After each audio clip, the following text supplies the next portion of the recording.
Volkswagen Golf. Ano na siya ay airbag. Okay. So, ang kanyang connector sa airbag is here. So, on the passenger side, I mean, driver side. Ilawan natin. Kamera na ito. Sige. Siguraduhin lang natin na nakasaksak ng ayos. Turn off natin kanyang Christmas tree sa pamamagitan ng ating hiwaga. Pack switch. So maganda ito siya guys, itong pack switch. Actually programmable ito, hindi pa ito na-update. Kulang pa ng update ito but still working. Okay, hintay lang natin sa European cars and then dito tayo bababa sa may Volkswagen since Volkswagen ang ating unit. So hahanapin natin yung Volkswagen. Ito, mayroon din kasing Volkswagen China. Ito. So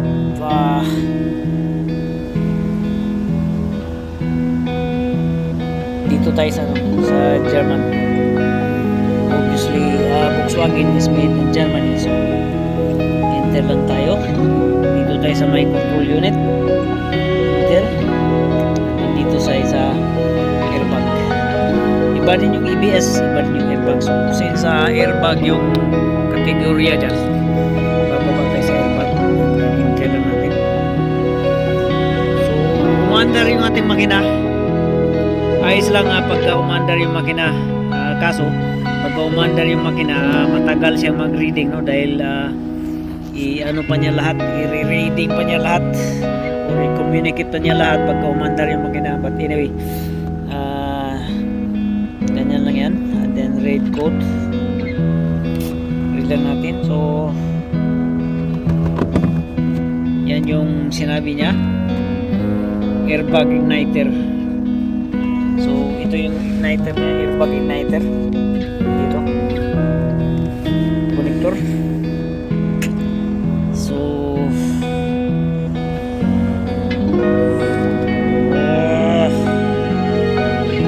delete natin to since airbag yung ginawang natin connector. So delete lang natin airbag, and then pagkatapos nyan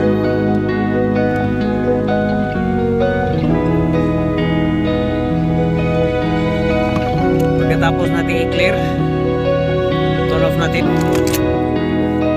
turn off and then turn on again. Tatry natin kung babalik ang kanyang airbag.